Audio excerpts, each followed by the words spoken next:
এ রাজ্যের দৃষ্টান্ত কিভাবে দেখছেন?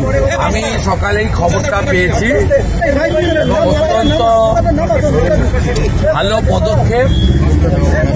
পশ্চিমবাংলায় ভোট পরবর্তী হিংসায় মোট 61টা এফআইআর করেছে সিবিআই। 400-র মতো গুন্ডাকে অ্যারেস্ট করেছিল, আরো বহু গুন্ডারা বাকি আছে। যারা বেল পেয়েছে সকলের ক্ষেত্রে একই জিনিস হবে এবং আমরা সিবিআই এর কাছে অনুরোধ করব প্রত্যেকটা কেসে বেল পিটিশন ক্যান্সেল করার জন্য আবেদন করুক এবং ভিকটিম ফ্যামিলিকেও আমরা, যেহেতু তারা বিজেপির, তাদেরকে দিয়েও আমরা সুপ্রিম কোর্টে পাঠাবো যাতে প্রত্যেকটা কেস, আমাদের অভিজিতের কেস সহ প্রত্যেকটা যাতে বেল ক্যান্সেলেশন হয়। এবং শুধু বেল ক্যান্সেলেশন নয়, যাদেরকে ডেকেছিল সিবিআই, যাদেরকে এনএইচআরসি গুন্ডা ঘোষণা করেছিল, উদয়ন গুহ, পার্থ ভৌমিক, জ্যোতিপ্রিয় মল্লিক, পরেশ পাল, অনুব্রত মণ্ডল, রানা সিং, খোকন দাস, এদের বিরুদ্ধেও শকত মোল্লা, জাহাঙ্গীর, শামীম, এদের বিরুদ্ধেও যাতে কঠিন ব্যবস্থা হয় তার জন্য আমরা ভিকটিমদেরকে নিয়ে সুপ্রিম কোর্টে যাব। অসুস্থতা দেখিয়ে সেই ঘটনায় তদন্ত শুরু করেছিল এনআইএ। শহর কলকাতার একাধিক জায়গায় স্পাই সন্দেহে তল্লাশি চালাচ্ছে এনআইএ। এটা তো দেশ বিরোধীদের হাব হয়েছে, নইলে অভয়ার আন্দোলনে ওই কানে দুল, লাল চুল, পাকড়ি বাঁধা, হেরোইন, গাঁজা, চরস খায়, ওই মালগুলো ঢাক বাজাচ্ছিল কাশ্মীর মাঙ্গে আজাদি। আপনারাই তো দেখিয়েছেন। কাশ্মীর মাঙ্গে আজাদি কোন ভারতীয় বলতে পারে? ওপেনলি করেছে। পাকিস্তানের চররা তো আছে, যে 10-12টা অ্যারেস্ট হয়েছে পুলিশ করেনি। পাবলিক থানা ঘিরে, যেমন বারাসাতের ওই মাংস দোকানদারকে পিটাতে পিটাতে পাবলিক তুলে দিয়েছে, বাধ্য হয়েছে, ওদের বাঁচানোর জন্য তুলে নিয়ে গেছে। আবার একদিন পরে বেল করিয়ে দিয়েছে সবগুলোকে। শান্তিপুরের মালটাকেও, চাপড়ার মালটাকেও, নাকাশিপাড়ার মালটাকেও, বারাসাতের মালটাকেও। একটা হচ্ছে পশ্চিমবঙ্গ হচ্ছে রাষ্ট্রবিরোধীদের হাব। এখানে মাকু আছে, সেকু আছে। মাকু এবং সেকু কারা সবাই জানে। যারা যাদবপুরে রামনবমী করতে বাধা দেয়, সরস্বতী পুজো করতে বাধা দেয়, স্বাধীনতা দিবস করতে বাধা দেয়, জাতীয় সঙ্গীত গাইতে বাধা দেয়, সেসব লোককে প্রোটেকশন দেয়। আসামে সিন্দুর অপারেশনে প্রো পাকিস্তানি যারা পোস্ট করেছে তাদের হালত কি করেছে আসামের পুলিশ দেখুন, ইউপির পুলিশ কি করেছে দেখুন। আর এখানকার পুলিশ এরা হচ্ছে দামাদ, জামাই, পারলে জামাই ষষ্ঠীর দিন খাইয়ে দিবে।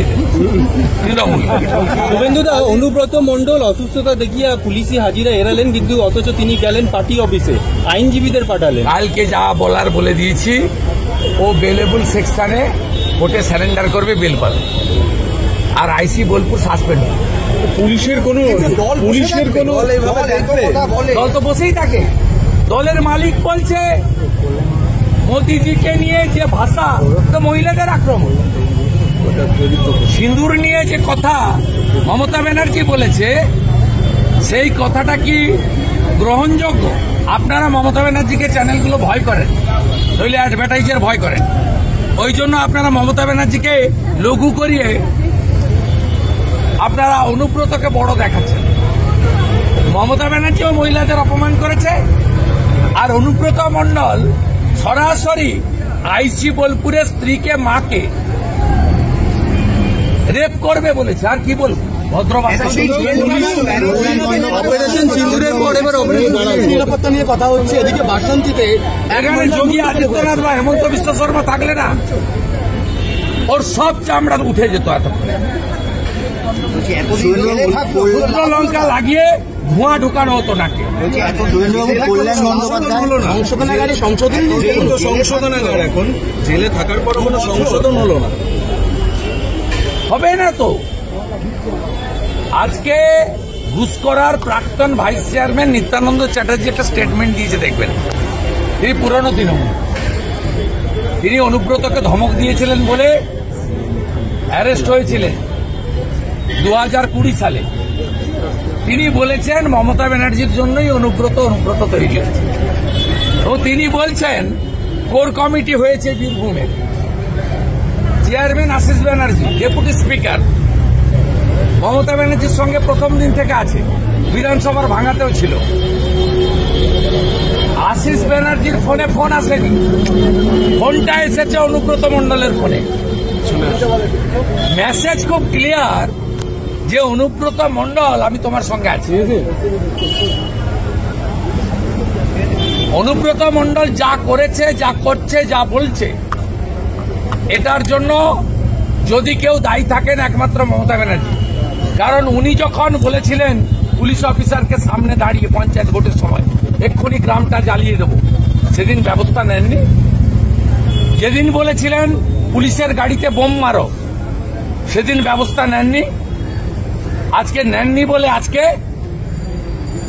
সেদিন বপিত বীজটি আজকে কি বিষবৃক্ষে পরিণত হয়েছে। অপারেশন সিঁদুরের পর এবার অপারেশন বলছেন যে প্রধানমন্ত্রী নরেন্দ্র মোদী তিনি আসছেন এবং সুকান্ত মজুমদার, শুভেন্দু অধিকারী তারা তাদের পেছন পেছন যাচ্ছেন। এই ধরনের রাজনৈতিকভাবে শুভেন্দু অধিকারী সুকান্ত প্রধানমন্ত্রীকে দাদু বলছে এই ধরনের যে মন্তব্য কখন বলেছি, দিনে না রাতে? দিনেই বলেছে। উনি কখন স্থলে থাকেন, কখন জলে থাকেন, এগুলো জেনে শুনে বলতে দিচ্ছে। সেটা হচ্ছে যে অমিত শাহ যিনি ভারতবর্ষের উপরাষ্ট্রপতিকে ওইভাবে অপমান করেন, প্রত্যেকদিন কোর্টে গিয়ে বিচারপতিদের অপমান করেন, ওনার কথার উত্তর দেব না। ও তো মুসলমান ভোটে এমপি, শ্রীরামপুরে মাইনাস, উত্তরপাড়ায় মাইনাস, কোন হিন্দু ভোট দেয় না।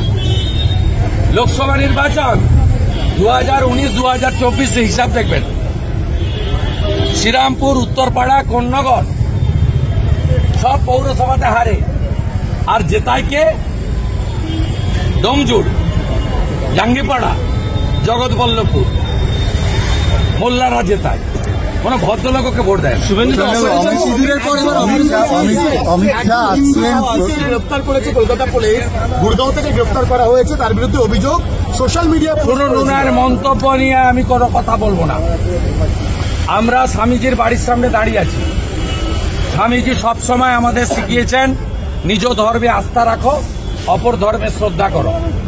আমি শুধু বলবো যে একটা বিশেষ সম্প্রদায় তারা ক্ষুণ্ণ হলে এত প্রোঅ্যাক্টিভ হয়ে যায় কেন মমতা পুলিশ?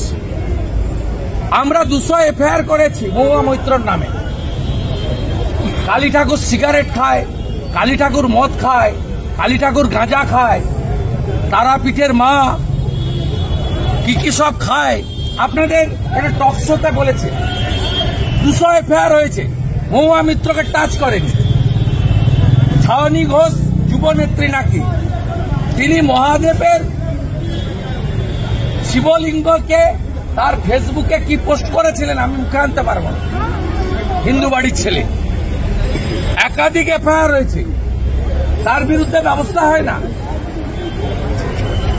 ববি হাকিম যখন বলেন যে সকলের ইসলাম গ্রহণ করা উচিত, যারা দাওতে ইসলাম দিচ্ছে আমি, যারা অন্য ধর্মে তারা দুর্ভাগ্যশীল, আমি সৌভাগ্যবান, তখন ব্যবস্থা হয় না। ববি হাকিম পাকিস্তানের ডন পত্রিকার সাংবাদিককে নিয়ে গিয়ে মিয়াবি এক মিনি পাকিস্তান বলেন, তখন ব্যবস্থা হয় না। আর ব্যবস্থা হয় আপনার ভোট ব্যাংক ক্ষুণ্ণ হলে, তখন আপনার মনোজ বার্মা, আপনার রাজীব কুমার পৌঁছে যান কত দূরে।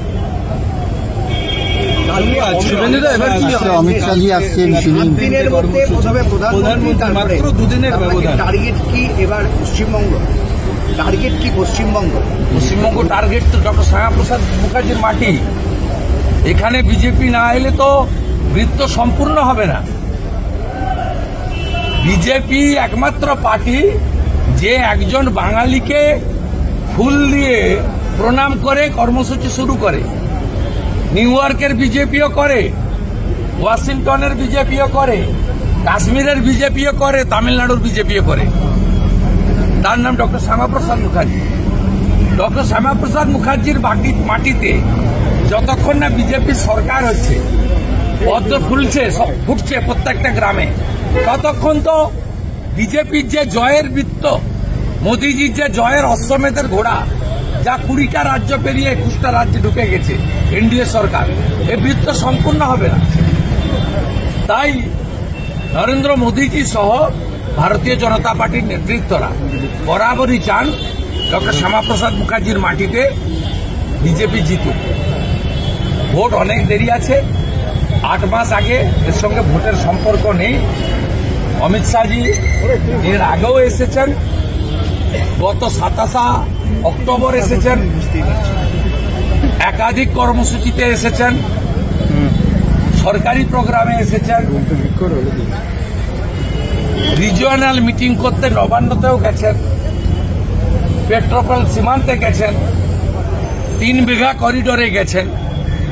মোদিজি প্রত্যেক বছর কোথাও না কোথাও বাংলায় প্রোগ্রাম করেন। তাই এর সঙ্গে নির্বাচনের এক্ষুনি কোনো সম্পর্ক নেই, কিন্তু এটা ঘটনা।